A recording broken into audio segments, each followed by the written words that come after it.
Bom dia, meu nome é Larissa e nesse trabalho eu vou falar um pouco sobre o uso seguro de medicamentos no período gestacional. Então, a utilização de medicamentos em si, ela sempre trouxe uma reflexão muito grande sobre o seu risco-benefício, porque por mais que ela traga muitos benefícios aí para quem está precisando realizar o uso de algum medicamento por causa de alguma situação adversa, ela também pode trazer muitos riscos, como diversos efeitos colaterais. E é por isso que a gente precisa ser muito cauteloso no momento de prescrever algum medicamento para algum paciente.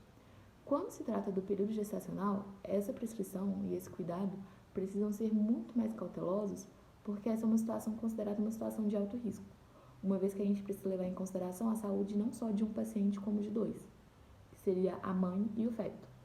E esse medicamento ele pode ser passado para o feto por conta de uma transferência placentária e pode trazer diversos riscos para a saúde da criança.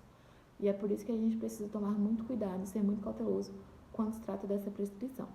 Explicando agora um pouquinho mais sobre essa transferência placentária, a transferência placentária nada mais é do que a troca de nutrientes aí entre a mãe e o feto. Como a gente consegue ver nessa imagem, a placenta é esse órgão vermelhinho que está na parte de cima do útero e é nela que vão ocorrer as trocas entre a mãe e a criança. E essas trocas elas não são realizadas de maneiras voluntárias. Elas ocorrem sem que a gente consiga administrar aí o que está sendo trocado. E é por isso que a gente precisa tomar muito cuidado nesse momento, porque os fármacos também podem ser transferidos através dessa troca. E aí, diversos fatores influenciam nessa transferência placentária, no que tange a transferência de fármacos, que são os mesmos determinantes da transferência no período de lactação, que seriam o grau de ionização, lipossolubilidade, o período de meia-vida desse fármaco. Então, todos esses fatores influenciam para essa transferência e todos devem ser analisados no momento de se prescrever algum medicamento. Essa transferência ocorre através de uma difusão passiva, como eu falei, ela não é voluntária, a gente não consegue administrá-la, e ela ocorre ao passo que o fármaco chega no sangue da mãe, passa pela placenta até chegar no sangue fetal. Quando a gente está falando desse processo de transferência placentária, a gente precisa analisar não somente os fatores determinantes do fármaco, como também as condições de saúde da mãe e do feto, uma vez que, de acordo com o período gestacional, essa criança pode sofrer mais ou menos riscos no que tange essa transferência. Um exemplo disso são que nos 3 primeiros meses, a criança ela possui muito mais risco, porque é no momento primordial aí da sua formação dentro do útero da mulher, e qualquer transferência ali pode influenciar significativamente na sua vida. E esses meses a gente precisa ter mais cuidado no momento de prescrever ou não um medicamento. Os estudos acerca desses efeitos adversos que os fármacos podem trazer no nosso organismo, sobre como eles podem afetar outros sistemas aí do nosso corpo, eles começaram a ser mais aprofundados no ano de 1960 com a tragédia da talidomida. A talidomida era um medicamento que foi inicialmente criado para a regularização do sono, só que ela começou a ser muito utilizada por gestantes para o tratamento de enjoos matinais. E aí ele era um remédio que conseguia sanar consideravelmente esses enjoos, e ele começou a ser usado por muitas gestantes no ano de 1957. Só que em 1960 eles começaram a descobrir que essa talidomida, além de aliviar os enjoos, traziam riscos à saúde do feto, uma vez que os fetos começaram a nascer com amputamentos de membros e encurtamentos de outros membros e algumas outras malformações. Então, foi uma tragédia muito grande que afetou cerca de 10 mil crianças. E aí ela foi o divisor de águas. Depois dessa tragédia, começaram-se a analisar cada vez mais sobre como esses medicamentos podem interferir aí na nossa vida, além das situações que a gente está tratando no momento. Nesse contexto, a área da farmacologia clínica foi criada. Essa área é uma área da farmácia dedicada ao estudo do uso racional de medicamentos, visando não somente os efeitos benéficos que esse medicamento vai trazer para a pessoa, como também os seus riscos e seus efeitos adversos. Ela visa a saúde e o bem-estar do indivíduo como um todo. Então, ela realiza os estudos sobre como esse medicamento vai interagir no corpo do paciente. Porém, quando se trata da farmacologia clínica em gestantes, os estudos ainda são muito limitados, por conta de como esses estudos vão ser realizados mesmo. Não se tem como testar um medicamento em uma mulher grávida ou em um feto, porque isso é até antiético. Então, os estudos são muito limitados a estudos em animais e experiência E é por isso que a gente precisa ser ainda mais cauteloso no momento de prescrever um medicamento para uma gestante.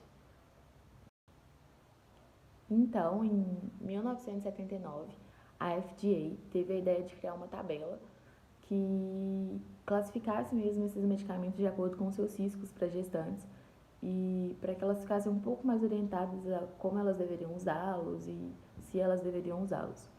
Os medicamentos A e B, eles possuíam a prescrição liberada. Então, um medicamento classificado pela letra A, tinham sido realizados estudos em mulheres sem riscos de anomalias fetais. Os medicamentos B, eles demonstraram algum risco em animais e tinham alguns estudos em mulheres grávidas. O medicamento C, ele tinha uma prescrição muito restrita e os estudos em animais revelaram alguns efeitos adversos. O D e o X, eles tinham uma prescrição proibida e só podiam ser usados em casos muito excepcionais, e eles demonstravam risco para o feto, tanto em animais como em gestantes.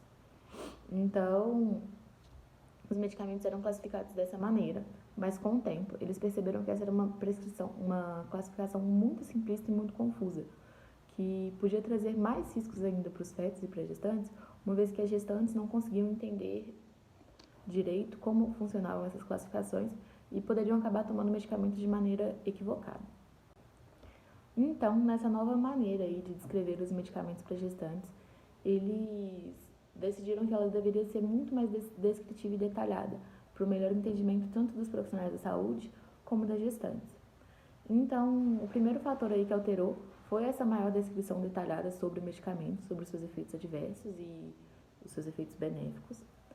A segunda foi que ele começou essas descrições começaram a abranger todo o período gestacional, não somente o período em que o feto está ali dentro do útero da mulher, como também o período do parto, sobre as alterações que ela poderia fazer na hora do parto. Ele também dava orientações para mulheres em período fértil, não somente mulheres e homens, que tinham um potencial reprodutivo. Essa descrição também começou a considerar os efeitos de teratogenicidade e detalhava quais efeitos adversos podia trazer para o feto, como eles poderiam ocorrer. As indústrias também começaram a priorizar os estudos em humanos, tentando deixar o medicamento ainda mais assertivo em seu estudo, e começaram a detalhar ainda o perfil de segurança, se ele foi testado em animais, em humanos ou em ambos, para que a mulher ficasse ciente acerca de como esse medicamento foi estudado. E com todos esses riscos aí que eu falei sobre o uso de medicamento em gestantes, vocês devem estar se perguntando então o que a gente precisa fazer se houver a necessidade do uso de algum desses medicamentos. Então, o primeiro passo é verificar se o uso desse medicamento é de fato necessário para tratar o que está acontecendo no momento, se ele precisa mesmo ser utilizado, se a gente consegue tratar essa doença de alguma outra forma. A gente precisa orientar que as grávidas realizem os exames com frequência. Então, esse momento gestacional é um momento de muitas mudanças que ocorrem muito rápido. Então, é muito importante que ela faça um exame rotineiro para saber se está tudo bem, se tem alguma alteração com ela ou com o feto. É importante que as grávidas sempre busquem acompanhamento profissional e nunca se automediquem, porque, como foi explanado aí anteriormente, existem muitos riscos no que tange essa medicação aí de gestantes. Então, o acompanhamento profissional é primordial nesse momento. É importante que a grávida também busque grupos de apoio, porque conhecendo ali outras mulheres que estão passando pelo mesmo processo que ela, no mesmo momento ela pode ali se identificar, receber mais apoio, receber uma ajuda para conseguir passar mais tranquilamente por esse processo. E o último é sempre seguir a prescrição médica, que entra ali no nunca se automedicar.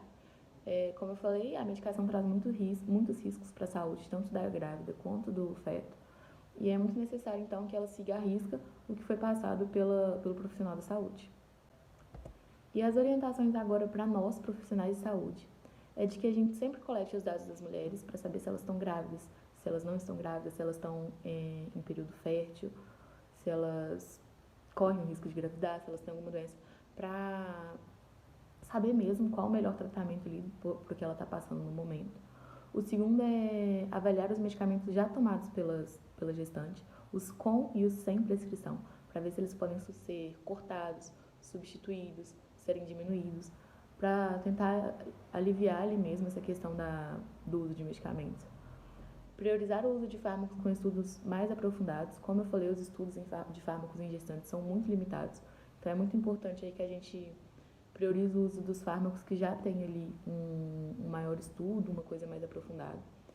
Priorizar os fármacos com menor taxa de transferência placentária, que, como eu falei anteriormente, são os fatores determinantes, a lipossolubilidade, o grau de ionização, essas coisas assim que influenciam, eles devem ser analisados. A gente precisa verificar a necessidade desse medicamento. Então, como eu falei no último quadro, a gente precisa ver se ele é de fato necessário ali para o tratamento. Evitar a polifarmácia, que é o uso de diversos medicamentos ao mesmo tempo, e evitar o tratamento prolongado. Quanto mais tempo a mãe faz o uso desse medicamento, mais tempo tem para que ocorra uma transferência placentária. Então, é muito importante que a gente vise os medicamentos que precisam ser tomados por menos tempo ali, para minimizar mesmo essa transferência. E essa foi a minha apresentação, eu espero ter colaborado de alguma forma com vocês, e muito obrigada.